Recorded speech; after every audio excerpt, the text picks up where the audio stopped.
Olá, senhoras e senhores. Estamos dando início hoje à nossa terceira unidade e nosso tópico dessa vez será a ótica ondulatória.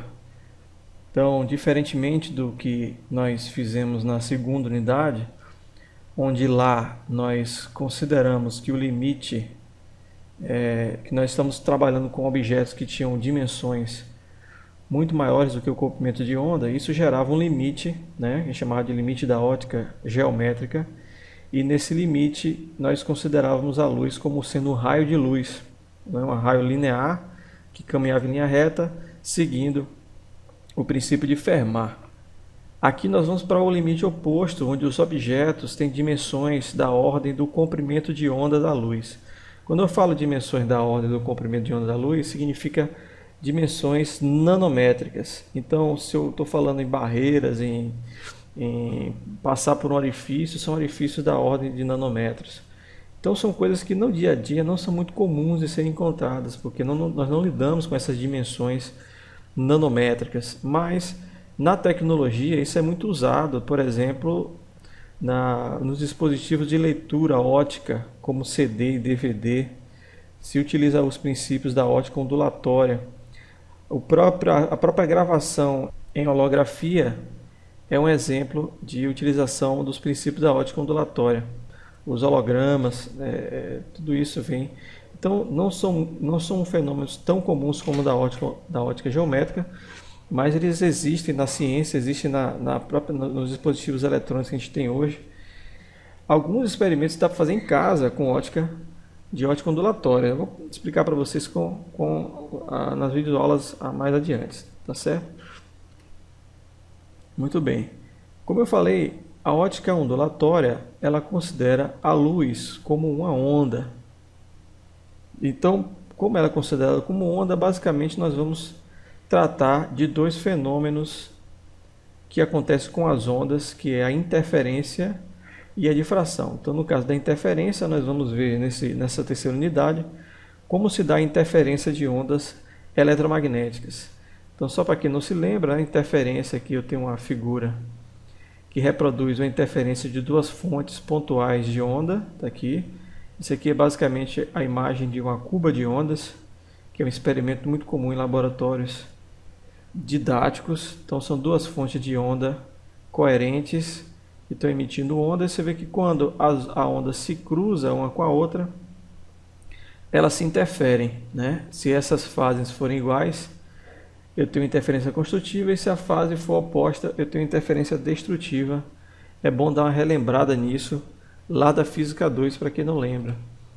Isso aqui é uma figura que está lá no módulo, né? Só botei aqui para poder adiantar a ideia para vocês, mas isso aqui é a figura da experiência de fenda dupla de Young, que nós vamos comentar com um pouco mais de detalhes na videoaula de interferência. Mas só para adiantar, eu posso dizer que esse experimento foi o responsável pela comprovação experimental da natureza ondulatória da luz, que até então não se tinha uma ideia muito clara, né, do que era a luz, até porque não se observa interferências desse tipo aqui em luz, né? É muito complicado a gente observar no dia a dia. Então aqui, essa imagem aqui é só para mostrar que realmente a interferência ela é um fenômeno ondulatório, não é um fenômeno da luz. Porque a luz é uma onda, e qualquer tipo de onda ela sofre interferência. Então a interferência é uma forma de provar que o fenômeno tem características ondulatórias. Então, se eu pegar e formar ondas na superfície de um lago, eles também interferem do mesmo jeito que a luz vai interferir. A interferência ela também é responsável por criar esse padrão de cores em filmes finos, né? Como o caso aqui de bolhas de sabão. A gente vai ver também na parte de interferência que essa propriedade ela existe nas ondas eletromagnéticas, né? Pelo fato de ter um filme bem fino de sabão que promove uma interferência entre as ondas refletidas. Tá certo? Dentre outros exemplos também, esse aqui foi só um exemplo que eu achei na internet. No que se refere à difração, né, só lembrando para quem não se recorda, a difração é um fenômeno ondulatório que diz que a onda, quando enfrenta um obstáculo, ela contorna esse obstáculo. Então imagine aqui uma pessoa falando, né? Então emite ondas sonoras, tem comprimento de onda lambda, e essa onda sonora encontra um obstáculo aqui. Então o que é que acontece? É que essa onda ela tende a contornar esse obstáculo e se propagar. Então se, por exemplo, essa onda encontra um buraquinho aqui na parede, ao invés dele seguir em linha reta, essa onda vai contornando esse obstáculo e se propaga, né, para de trás da parede através da difração. Então, a difração é isso, é contornar obstáculos. Veja que a difração está muito... se você pensar na difração através da explicação do princípio de Huygens, que é um princípio que a gente vai falar daqui a pouco, fica bem claro de entender essa difração. Então vou falar do princípio de Huygens e vocês vão ver como é que se explica melhor essa ideia de difração. Aqui é bom, essa ideia de você virar atrás do CD e ver essas cores, né?